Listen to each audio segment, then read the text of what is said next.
Dear students, in the previous class we discussed about the administrative and judicial system and land taxes policies and the impact of British land tax policy. And now we discuss about the modern education system.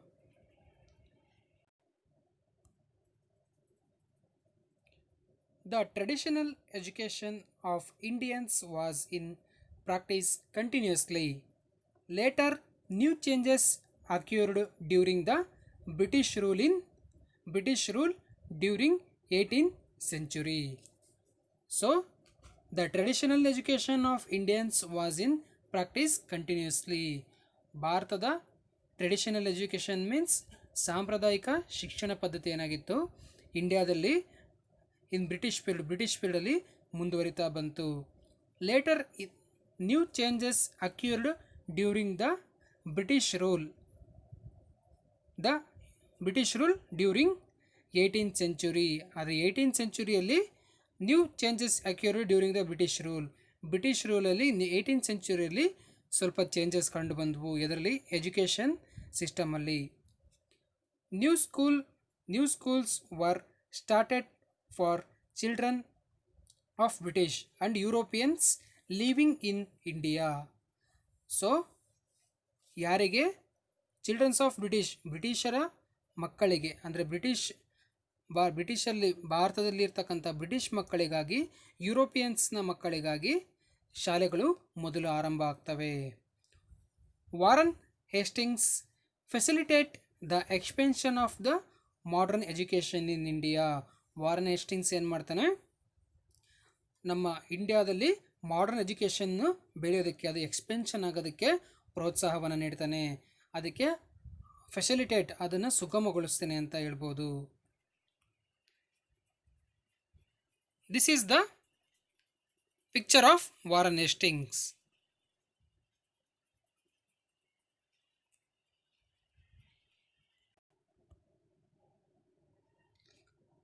In 1781, he started Calcutta Madrasa. Jonathan Duncan, a British individual, started Sanskrit College in Banaras in 1792. So, Warren Hastings started Calcutta Madrasa ಅಂತಕ್ಕಂಥ ಒಂದು ಕಾಲೇಜನ್ನು in 1781ನಲ್ಲಿ Warren Hasting establish ಮಾಡ್ತಾನೆ. Jonathan Duncan, a British individual, started Sanskrit college in Banaras in 1792 ಅಲ್ಲಿ Jonathan Duncan ಅಂತಕ್ಕಂಥ British ವ್ಯಕ್ತಿ ಸಂಸ್ಕೃತ ಕಾಲೇಜನ್ನು ಬನಾರಸ್ಸಲ್ಲಿ ಎಸ್ಟಾಬ್ಲಿಷ್ ಮಾಡ್ತಾನೆ. But it was Charles Grant who pressed for the universalisation of British education in India. So finally Charles Grant who pressed for the universalization of British education in India. Charles Grant ಅಂತಕ್ಕಂಥವ್ನು ಏನು ಮಾಡ್ತಾನೆ, ಕೊನೆಯದಾಗಿ the universalisation ಅಂದರೆ ಶಿಕ್ಷಣದ ಸಾರ್ವತ್ರೀಕರಣಕ್ಕೆ ಹೆಚ್ಚಿನ ಪಾತ್ರವನ್ನು ಅಥವಾ ಕೊಡುಗೆಯನ್ನು ಕೊಡ್ತಾನೆ. ಯಾರು? Charles Grant. ಇವನಿಂದ ಎಜುಕೇಷನ್ ಏನಾಗುತ್ತೆ, ಮಾಡರ್ನ್ ಎಜುಕೇಷನ್ ಏನಾಗುತ್ತೆ, ಯೂನಿವರ್ಸಲೈಸೇಷನ್ ಆಗುತ್ತೆ, ಸಾರ್ವತ್ರೀಕರಣಗೊಳ್ಳುತ್ತೆ ಅಂತ ಹೇಳ್ಬೋದು.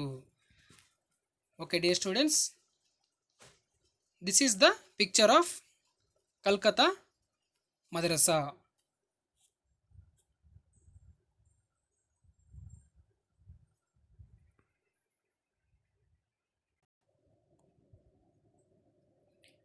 The expansion of the British education India received special support after the appointment of Lord William Bentinck in 1828. So, the expansion of the British education India received special support or special encouragement after the appointment of Lord William Bentinck. Lord William Bentinck ಭಾರತದ governor general ಆಗಿ 1828 ಬರ್ತಾನೆ. ಇವನ ಒಂದು ಪೀರಿಯಡಲ್ಲಿ, ಇವನ ಕಾಲಮಾನದಲ್ಲಿ the expansion of the British education India received special support. ಇವನ ಒಂದು ಕಾಲಾವಧಿಯಲ್ಲಿ ಬ್ರಿಟಿಷ್ ಎಜುಕೇಷನ್ನಿಗೆ ಅಥವಾ ಮಾಡರ್ನ್ ಎಜುಕೇಷನ್ನಿಗೆ ಸ್ಪೆಷಲ್ ಸಪೋರ್ಟ್ ಸಿಗುತ್ತೆ, ಒಳ್ಳೆಯ ಉತ್ತೇಜನ ಸಿಗುತ್ತೆ, ಪ್ರೋತ್ಸಾಹ ಸಿಗುತ್ತೆ ಅಂತ ಹೇಳ್ಬೋದು. ಇವನು 1828ರಲ್ಲಿ ಗವರ್ನರ್ ಜನರಲ್ ಆಗಿ ಭಾರತಕ್ಕೆ ಬರ್ತಾನೆ. So this is the picture of lord William Bentinck.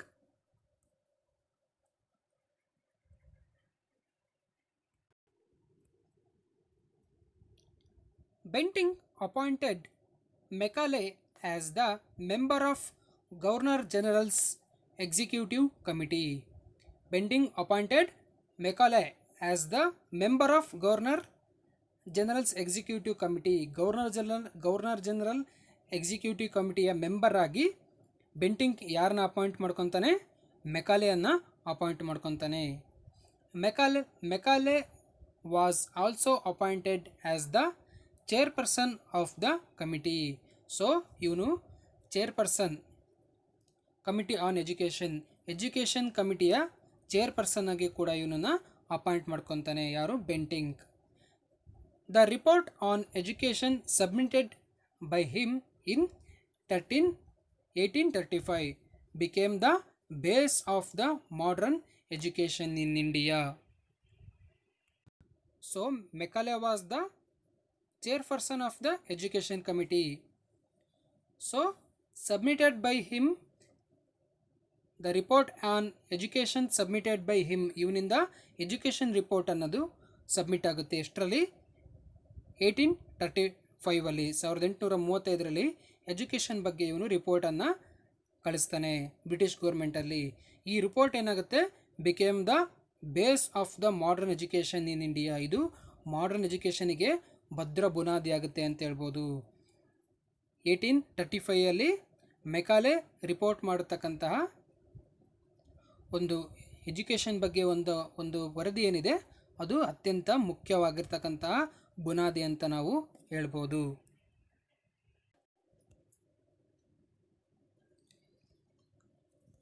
This is the picture of Macaulay.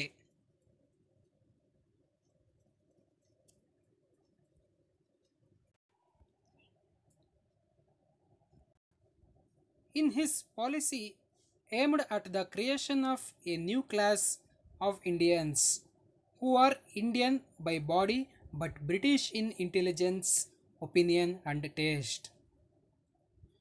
So, in his policy aimed at the creation of a new class of Indians, ಅಂದರೆ ಇದರ ಒಂದು aim ಏನು, ಇದರ ಗುರಿ ಏನಪ್ಪ ಅಂದರೆ, ಮೆಕಾಲೆಯ ವರದಿಯ ರಿಪೋರ್ಟಿನ ಒಂದು ಗುರಿ ಏನಪ್ಪ ಅಂದರೆ creation of a new class of Indians, ಅಂದರೆ ಹೊಸ ಭಾರತೀಯರ ವರ್ಗವನ್ನು ಸೃಷ್ಟಿಸ್ತಕ್ಕಂಥದ್ದು. Who are Indian by body, ಅಂದರೆ ಕೇವಲ ಭಾರತೀಯ ಶರೀರವನ್ನು ಹೊಂದಿರತಕ್ಕಂಥದ್ದು. ಓನ್ಲಿ ಬಾಡಿ ಏನಾಗಿರುತ್ತೆ? ಇಂಡಿಯಾದಾಗಿರುತ್ತೆ. But British in intelligence, opinion and taste. Intelligence ಆಗಿರ್ಬೋದು, ಒಪಿನಿಯನ್ ಆಗಿರ್ಬೋದು, ಟೇಸ್ಟ್ ಆಗಿರ್ಬೋದು, ಇವೆಲ್ಲವೂ ಬ್ರಿಟಿಷರದ್ದಾಗಿರಬೇಕು. ಅಂದರೆ ಬ್ರಿಟಿಷರ ಇಂಟೆಲಿಜೆನ್ಸ್, ಒಪಿನಿಯನ್, ಟೇಸ್ಟ್ ಎಲ್ಲವೂ ಬ್ರಿಟಿಷರದಾಗಿರಬೇಕು, ಬಾಡಿ ಮಾತ್ರ ಇಂಡಿಯಾದಾಗಿರಬೇಕು. ಈ ರೀತಿ ಕ್ರಿಯೇಷನ್ ಅಂದರೆ ಈ ರೀತಿ ಕ್ಲಾಸನ್ನು, ಈ ರೀತಿ ವರ್ಗವನ್ನು ಸೃಷ್ಟಿ ಮಾಡ್ತಕ್ಕಂಥದ್ದು ಈ ಪಾಲಿಸಿಯ ಉದ್ದೇಶ ಆಗಿತ್ತು. The use of English medium in Indian learning system started after 1830. After 1830 ಏನಾಗುತ್ತೆ? ಇಂಗ್ಲೀಷ್ ಮೀಡಿಯಮನ್ನು, ಆಂಗ್ಲ ಮಾಧ್ಯಮವನ್ನು ಶಾಲೆಯಲ್ಲಿ ಬಳಕೆ ಮಾಡೋದು ಆರಂಭವಾಗುತ್ತೆ. ಅಲ್ಲಿವರೆಗೂ ಆಂಗ್ಲ ಮಾಧ್ಯಮದ ಬಳಕೆ ಆಗಿರಲಿಲ್ಲ. 1830 ನಂತರ ಕಲಿಕೆಯಲ್ಲಿ ಇಂಗ್ಲೀಷ್ ಮೀಡಿಯಂ, ಆಂಗ್ಲ ಮಾಧ್ಯಮದ ಬಳಕೆಯ ಆರಂಭ ಆಗುತ್ತೆ ಅಂತ ನಾವು ಹೇಳ್ಬೋದು. The governor general Lord Dalhousie established universities in Calcutta, Bombay and Madras as per the suggestions of the Charles Wood Commission. So the governor general Lord Dalhousie established universities in Calcutta, Bombay and Madras. Calcutta, Bombay ಮತ್ತು ಮಡ್ರಾಸಲ್ಲಿ governor general ಆದ Lord Dalhousie ಯೂನಿವರ್ಸಿಟೀಸ್ಗಳನ್ನು ಸ್ಥಾಪನೆ ಮಾಡ್ತಾನೆ. ಯಾವ್ದ suggestions ಪ್ರಕಾರ? Per the suggestions of Charles Woods commission. Charles ವುಡ್ಡನ ವರದಿ. ಚಾರ್ಲ್ಸ್ ವುಡ್ ಅಂತಕ್ಕಂಥ ಒಬ್ಬ ಎಜುಕೇಷನಿಸ್ಟ್ ಇರ್ತಾನೆ, ಶಿಕ್ಷಣ ತಜ್ಞ. ಅವನ ಒಂದು ಸಮಿತಿಯ ಪ್ರಕಾರ ಈ ರೀತಿಯ ಕಲ್ಕತ್ತಾ, ಬಾಂಬೆ ಯೂನಿವರ್ಸಿಟಿ, ಮದ್ರಾಸ್ ಯೂನಿವರ್ಸಿಟಿಗಳನ್ನು ಲಾರ್ಡ್ ಡಾಲೌಸಿ ಎಸ್ಟಾಬ್ಲಿಷ್ ಮಾಡ್ತಾನೆ. After this the education started becoming universalised in India. After the education started becoming universalised. ಇದರ ನಂತರ ಏನಾಗುತ್ತೆ? ಎಜುಕೇಷನ್ ಯೂನಿವರ್ಸಲೈಸ್ಡ್ ಆಗುತ್ತೆ, ಸಾರ್ವತ್ರೀಕರಣಗೊಳ್ಳುತ್ತೆ. ಅಂದರೆ ಎಲ್ಲರಿಗೂ ಏಕ ರೀತಿಯ ಶಿಕ್ಷಣ ದೊರೆಯುತ್ತೆ ಅಂತ ನಾವು ಹೇಳ್ಬೋದು. So this is the picture of lord Dalhousie.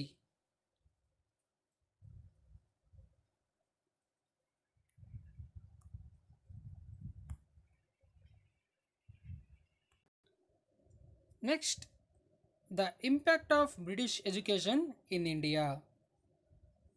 First one, Indians could develop modernity, secularism, democratic attitudes and rationality along with nationalistic ideas. So Indians could develop modernity ಅಂದರೆ ಆಧುನಿಕತೆ, ಸೆಕ್ಯುಲರಿಸಮ್ ಜಾತ್ಯತೀತತೆ, ಡೆಮೊಕ್ರಾಟಿಕ್ ಆ್ಯಟಿಟ್ಯೂಡ್ಸ್ ಪ್ರಜಾಪ್ರಭುತ್ವದ ಮನೋಭಾವನೆಯನ್ನು Indians ಏನು ಮಾಡ್ತಾರೆ? ಬೆಳೆಸ್ಕೊತಾರೆ. ತಮ್ಮಲ್ಲಿ ಬೆಳೆಸ್ಕೊಳೋದಕ್ಕೆ ಇದು ಕಾರಣ ಆಗುತ್ತೆ ಅಂತ ನಾವು ಹೇಳ್ಬೋದು. ರೇಷನಾಲಿಟಿ ಅಲಾಂಗ್ ವಿತ್ ನ್ಯಾಷನಲಿಸ್ಟಿಕ್ ಐಡಿಯಲ್ಸ್ ಅಂದರೆ ರಾಷ್ಟ್ರೀಯವಾದಿ ದೃಷ್ಟಿಕೋನಗಳು ಇದರಿಂದ ಭಾರತೀಯರಲ್ಲಿ ಬೆಳವಣಿಗೆ ಆಗುತ್ತೆ. ನ್ಯಾಷನಲಿಸಮ್ ಕೂಡ ಬೆಳವಣಿಗೆ ಆಗುತ್ತೆ. ರಾಷ್ಟ್ರೀಯತೆ ಅಂತಕ್ಕಂತಹ ಭಾವನೆಗಳು ಮಾಡರ್ನ್ ಎಜುಕೇಷನ್ ಸಿಸ್ಟಮಿಂದ ಉಂಟಾಗುತ್ತೆ ಅಂತ ಹೇಳ್ಬೋದು. Next, impetus was received for the local literature and languages. This facilitated unity in thinking process among the educated class. That is, impetus was received for the local literature and languages. ಅಂದರೆ ಸ್ಥಳೀಯ ಸಾಹಿತ್ಯ ಮತ್ತು ಭಾಷೆಯಿಂದ ಇಂಪೆಟಸ್ ಅಂದರೆ ಪ್ರಚೋದನೆಗೊಂಡುಬಿಟ್ಟು ಏನಾಗುತ್ತೆ ಅಂದರೆ unity in thinking process among the educated class. ವಿದ್ಯಾವಂತ ವರ್ಗದಲ್ಲಿ ಏನಾಗುತ್ತೆ? ಥಿಂಕಿಂಗ್ ಪ್ರೋಸೆಸ್ಸಲ್ಲಿ ಯೂನಿಟಿ ಕಂಡುಬರುತ್ತೆ, ಏಕತೆ. ಅಂದರೆ ಎಲ್ಲರ ಚಿಂತನೆಯಲ್ಲಿ ಏಕತೆ, ಒಂದೇ ರೀತಿಯ ಯೋಚನೆ ಮಾಡ್ತಕ್ಕಂತಹ ಒಂದು ಭಾವನೆ ಯಾರಲ್ಲಿ ಬೆಳೆಯುತ್ತೆ? ಎಜುಕೇಟೆಡ್ ಕ್ಲಾಸ್, ವಿದ್ಯಾವಂತ ವರ್ಗಗಳಲ್ಲಿ ಬೆಳವಣಿಗೆ ಆಗುತ್ತೆ ಅಂತ ನಾವು ಹೇಳ್ಬೋದು.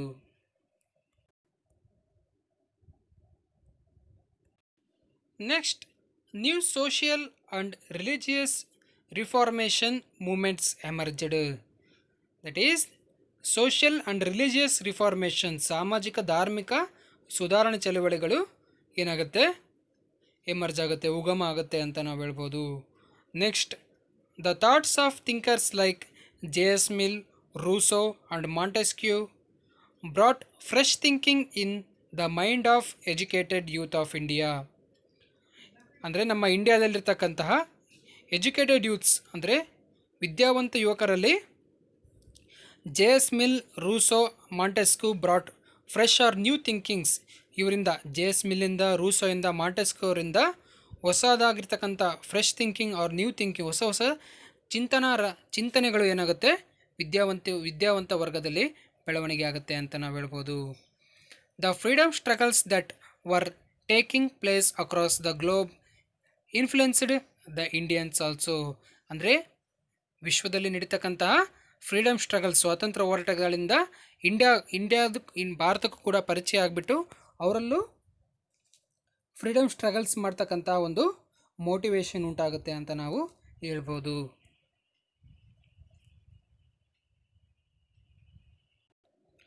ನೆಕ್ಸ್ಟ್, ಕಾನ್ಸ್ಟಿಟ್ಯೂಷನಲ್ ಡೆವಲಪ್ಮೆಂಟ್ ಅಂದರೆ ಸಂವಿಧಾನಾತ್ಮಕ ಬೆಳವಣಿಗೆ. Along with the British administration problems also grave in India. Along with the British administration ಅಂದರೆ ಬ್ರಿಟಿಷರ ಆಡಳಿತದ ಜೊತೆಗೆ problems also grave in India, ಕೆಲವೊಂದು ಸಮಸ್ಯೆಗಳು ಭಾರತದಲ್ಲಿ ಉಂಟಾದವು. So in order to alleviate the problems, ಹಾಗಾಗಿ ಆ ಪ್ರಾಬ್ಲಮ್ಸ್ಗಳನ್ನು ಏನು ಮಾಡಬೇಕಾಗಿತ್ತು, ನಾವು ಎಲಿವೇಟ್ ಮಾಡಬೇಕಿತ್ತು, ಅಂದರೆ ಅದನ್ನು ನಿರ್ಮೂಲನೆ ಮಾಡಬೇಕಿತ್ತು. And reformation in administration became important. ಹಾಗೆ ಅಡ್ಮಿನಿಸ್ಟ್ರೇಷನಲ್ಲಿ ಸುಧಾರಣೆ ಮಾಡ್ತಕ್ಕಂಥದ್ದು ಕೂಡ ಪ್ರಮುಖವಾಗಿ ಅನಿವಾರ್ಯವಾಗಿತ್ತು. The British attempted to create different rules in the form of law.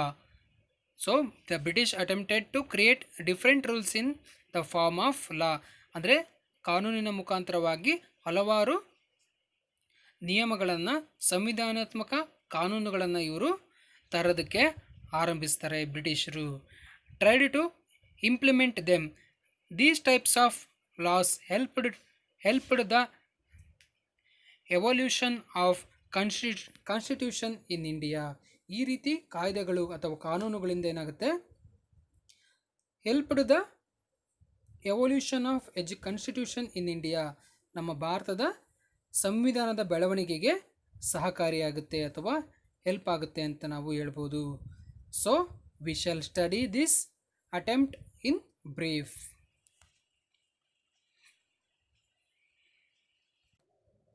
Next, laws implemented during the rule of East India company.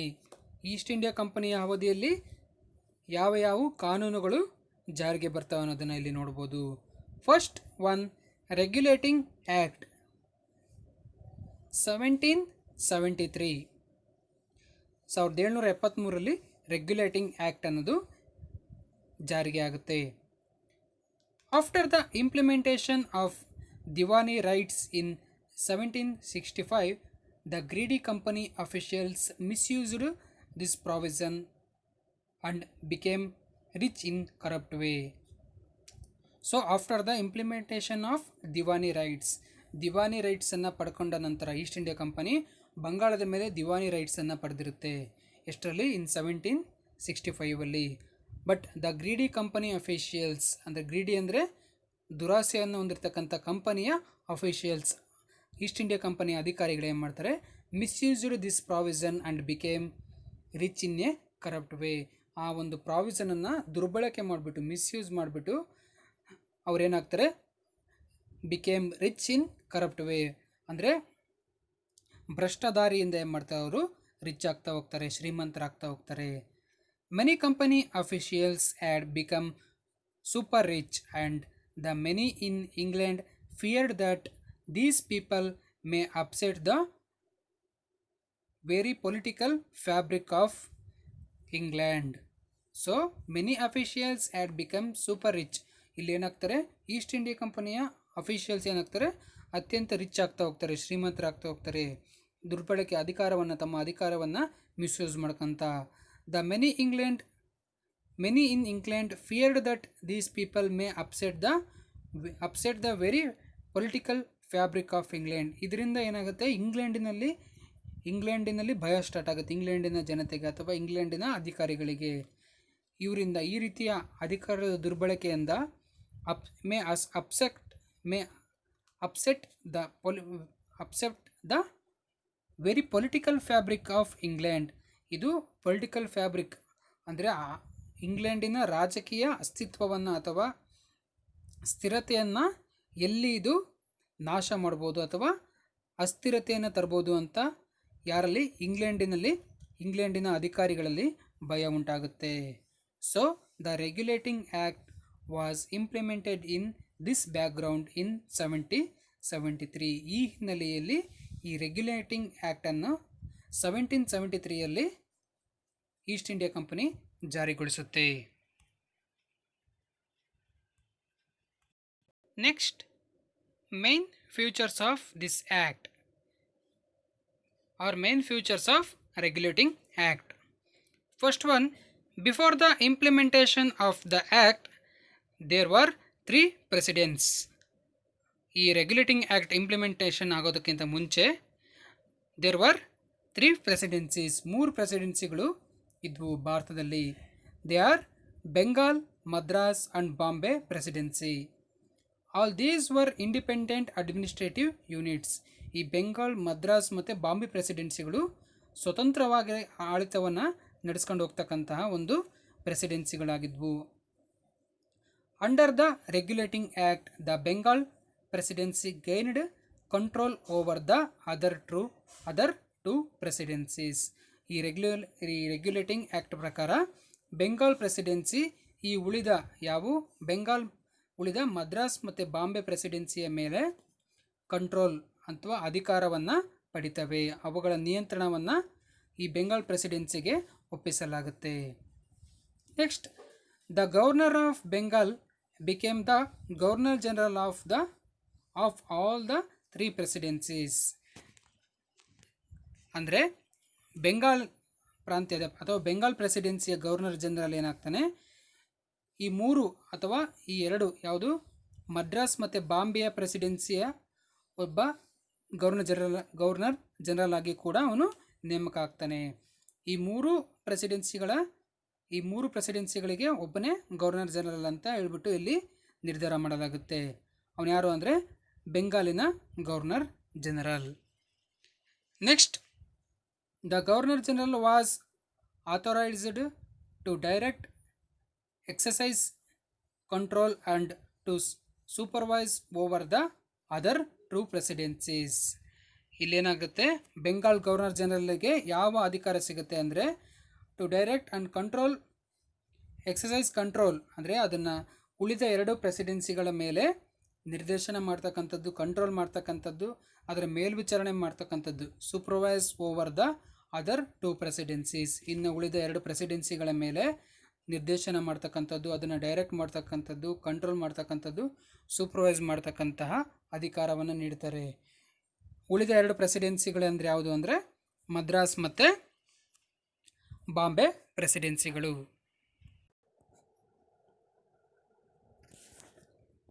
Next, the Bombay and Madras presidencies could not declare war on anyone or enter into peace agreements without prior approval of the Governor General of Bengal Presidency. So, the Bombay and Madras presidencies could not declare war. ಅಂದರೆ ಬಾಂಬೆ ಮತ್ತು ಮದ್ರಾಸ್ ಪ್ರೆಸಿಡೆನ್ಸಿಗಳು ಯಾವುದೇ ಕಾರಣಕ್ಕೂ ಯುದ್ಧವನ್ನು ಘೋಷಣೆ ಮಾಡೋದಾಗಿರ್ಬೋದು, enter into piece agreements ಯಾವುದೇ ರೀತಿಯ ಶಾಂತಿ ಒಪ್ಪಂದಗಳನ್ನು ಮಾಡ್ಕೊಳ್ಳೋದಾಗಿರ್ಬೋದು, ಇವ್ಯಾವುದನ್ನು ಮಾಡಬೇಕಾದ್ರೆ without prior approval of the governor general of Bengal presidency. ಅಂದರೆ ಬೆಂಗಾಲ್ ಪ್ರೆಸಿಡೆನ್ಸಿಯ ಗವರ್ನರ್ ಜನರಲ್ನ ಅನುಮತಿ ಇಲ್ಲದಲೇ ಯಾವುದೇ ರೀತಿಯ ಯುದ್ಧಗಳನ್ನಾಗಿರ್ಬೋದು, ಪೀಸ್ ಅಗ್ರಿಮೆಂಟ್ ಶಾಂತಿ ಒಪ್ಪಂದಗಳನ್ನಾಗಿರ್ಬೋದು ಬಾಂಬೆ ಮತ್ತು ಮದ್ರಾಸ್ ಪ್ರೆಸಿಡೆನ್ಸಿಗಳು ಮಾಡ್ಕೊಳ್ಳೋ ಹಾಗಿಲ್ಲ. ಯಾವ ಆ್ಯಕ್ಟ್ ಪ್ರಕಾರ? ರೆಗ್ಯುಲೇಟಿಂಗ್ ಆ್ಯಕ್ಟ್ ಪ್ರಕಾರ. And the board of directors of the company only during acute emergencies they were entitled to act independently. ಅಂದರೆ ಓನ್ಲಿ ಡ್ಯೂರಿಂಗ್ ಅಕ್ಯೂಟ್ ಎಮರ್ಜೆನ್ಸೀಸ್, ಏನಾದರೂ ತೀವ್ರ ಎಮರ್ಜೆನ್ಸಿ ತುರ್ತು ಪರಿಸ್ಥಿತಿ ಸಂದರ್ಭದಲ್ಲಿ they were entitled to act independently. ಆ ಸಂದರ್ಭದಲ್ಲಿ ಮಾತ್ರ ಅವರು ಸ್ವತಂತ್ರವಾಗಿ ಯುದ್ಧವನ್ನು ಅಥವಾ ಶಾಂತಿ ಒಪ್ಪಂದಗಳನ್ನು ಮಾಡ್ಕೊಳ್ಳೋದಕ್ಕೆ ಅವಕಾಶ ಇತ್ತು. Next, according to this act, supreme court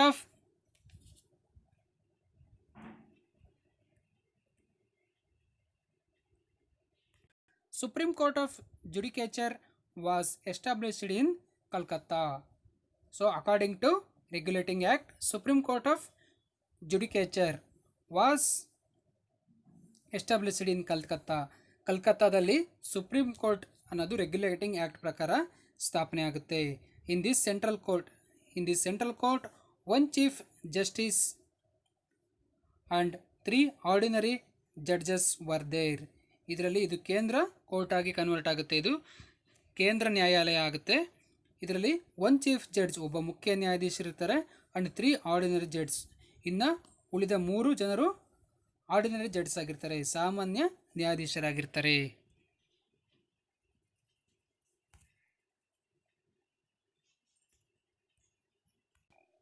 next, Pitt's India act 1784. Pitt India act ಅಂತ ಇದನ್ನು ಕನ್ನಡದಲ್ಲಿ ಕರಿತೀವಿ. ಇದು 1784 ಈಸ್ಟ್ ಇಂಡಿಯಾ ಕಂಪನಿಯಿಂದ ಜಾರಿಗೆ ಆಗುತ್ತೆ. There were many inconsistencies in the regulating act of 1773. So there were many inconsistencies or faults. Inconsistencies ಅಂದರೆ ಅನಿಶ್ಚಿತತೆಗಳು ಅಥವಾ ಫಾಲ್ಟ್ಸ್ ಅಥವಾ ದೋಷಗಳು ಯಾವುದರಲ್ಲಿದ್ವು? 1773ಯ ರೆಗ್ಯುಲೇಟಿಂಗ್ ಆ್ಯಕ್ಟಲ್ಲಿದ್ವು ಅಂತ ನಾವು ಹೇಳ್ಬೋದು. In order to rectify them and also to clearly outline the powers of the East India company and the British government. So in order to rectify them, ಆ ಸಮಸ್ಯೆಗಳನ್ನು, ಆ ಒಂದು ಅನಿಶ್ಚಿತತೆಗಳನ್ನು ಏನು ಮಾಡಬೇಕಿತ್ತು? ರೆಕ್ಟಿಫೈ ಮಾಡಬೇಕಿತ್ತು, ಸರಿಪಡಿಸಬೇಕಿತ್ತು. And also clearly outline the powers of the East India company. East India ಕಂಪನಿಯ ಔಟ್ಲೈನ್ ದ ಪವರ್ಸ್, ಅವರ ಅಧಿಕಾರದ ಮಿತಿಯನ್ನು, ಅದೇ ರೀತಿ ದ ಬ್ರಿಟಿಷ್ ಗೌರ್ಮೆಂಟ್ನ ಅಧಿಕಾರದ ಮಿತಿಯನ್ನು ಏನು ಮಾಡಬೇಕಿತ್ತು? ನಿರ್ಧರಿಸಬೇಕಿತ್ತು, ಅವರಿಗೆ ಎಷ್ಟು ಅಧಿಕಾರವನ್ನು ನೀಡಬೇಕು ಅಂತ. ಅದಕ್ಕೋಸ್ಕರ pits India act was implemented. ಈ ಒಂದು ಪಿಟ್ ಇಂಡಿಯಾ ಕಾಯ್ದೆಯನ್ನು ಜಾರಿಗೆ ತರ್ತಾರೆ.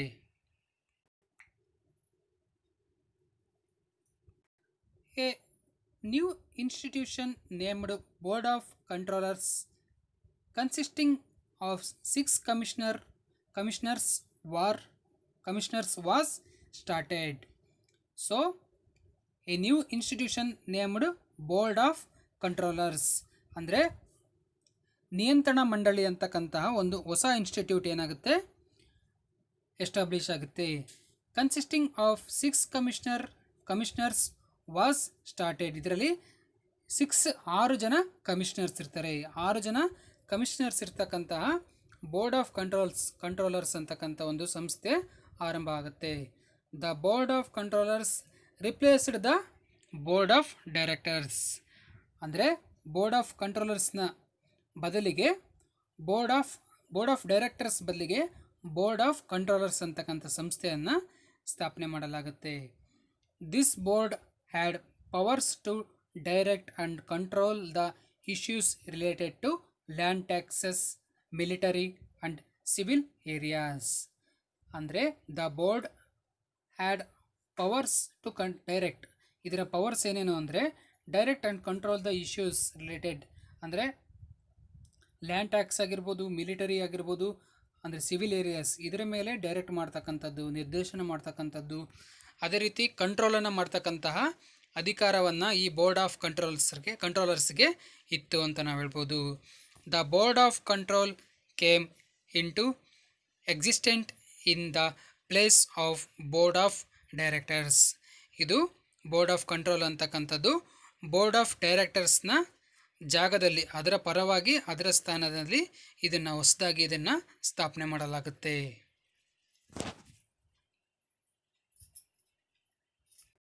So this act declared that the Indians have attained their paramount power in the name of the British Empire only.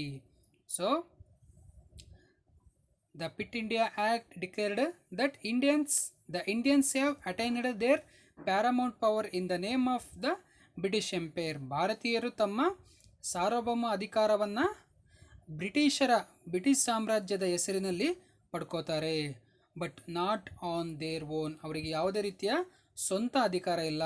ಅವರ ಅಧಿಕಾರ ಏನಿದ್ರು ಬ್ರಿಟಿಷ್ ಎಂಪೈರಿಂದ ಮಾತ್ರ. ಅವರ ಪ್ಯಾರಾಮೌಂಟ್ ಅಥವಾ ಸಾರ್ವಭೌಮ ಪವರ್ ಅಥವಾ ಪ್ಯಾರಾಮೌಂಟ್ ಪವರ್ ಅಂದರೆ ಸಾರ್ವಭೌಮ ಅಧಿಕಾರ ಏನಿದ್ರು ಬ್ರಿಟಿಷ್ ಸಾಮ್ರಾಜ್ಯದಿಂದ ಪಡಿತಾರೆ ವಿನಃ ಅವರಿಗೆ ಸ್ವಂತ ಅಧಿಕಾರ ಇಲ್ಲ ಅಂತ ಹೇಳ್ಬಿಟ್ಟು ಈ ಒಂದು ಪಿಟ್ ಇಂಡಿಯಾ ಆ್ಯಕ್ಟ್ ಘೋಷಣೆ ಮಾಡುತ್ತೆ. And curtailed the political rights of Indians conclusively. So this act curtailed ಅಂದರೆ ಮೊಟಕುಗೊಳಿಸೋದು ಅಂತ ಹೇಳ್ತೀವಿ. Curtail means curtailed the political rights, ಭಾರತೀಯರ ಪೊಲಿಟಿಕಲ್ಸ್ ರೈಟ್ಸನ್ನು, ರಾಜಕೀಯ ಅಧಿಕಾರವನ್ನು ಮೊಟಕುಗೊಳಿಸ್ತು ಈ ಒಂದು quit India act. It declared that the areas under the position of the East India company are the integral part of the British empire. ಈ act ಏನು ಹೇಳುತ್ತೆ, ಈಸ್ಟ್ ಇಂಡಿಯಾ ಕಂಪನಿ ಬ್ರಿಟಿಷ್ ಸಾಮ್ರಾಜ್ಯದ, ಬ್ರಿಟಿಷ್ ಎಂಪೈರ್ನ ಒಂದು ಭಾಗ, ಅದರ ಅಧೀನದಲ್ಲಿ ಈಸ್ಟ್ ಇಂಡಿಯಾ ಕಂಪನಿ ಇರಬೇಕು ಅನ್ನೋದನ್ನು ತಿಳಿಸುತ್ತೆ. So hence the government of England is the ultimate ruler of India. So finally according to this act, the government of England is the ultimate ruler of India. ಕೊನೆಯದಾಗಿ England government ಏನಿದೆ ಭಾರತದ ಅಂತಿಮ ಸಾರ್ವಭೌಮ ಸಂಸ್ಥಾನ ಅಥವಾ ಸಾರ್ವಭೌಮ ರಾಜ್ಯ ಅಂತ ಹೇಳ್ಬಿಟ್ಟು ಕನ್ಸಿಡರ್ ಆಗುತ್ತೆ. ಅಂದರೆ ಭಾರತದ ಮೇಲೆ ಸಾರ್ವಭೌಮ ಅಧಿಕಾರವನ್ನು ಇಂಗ್ಲೆಂಡೇ ಅಂತಿಮವಾಗಿ ಹೊಂದುತ್ತೆ ಈ ಒಂದು ಕ್ವಿಟ್ ಇಂಡಿಯಾ ಆ್ಯಕ್ಟ್ ಪ್ರಕಾರ ಅಂತ ನಾವು ಹೇಳ್ಬೋದು. Okay dear students, today now discussed about the modern education system and impact of British education in India and constitutional development, regulating act and Quit India Act. In the next class we discussed about the charter acts. Okay, write down the homework. 2 questions. Make a list of the effects of British education on India.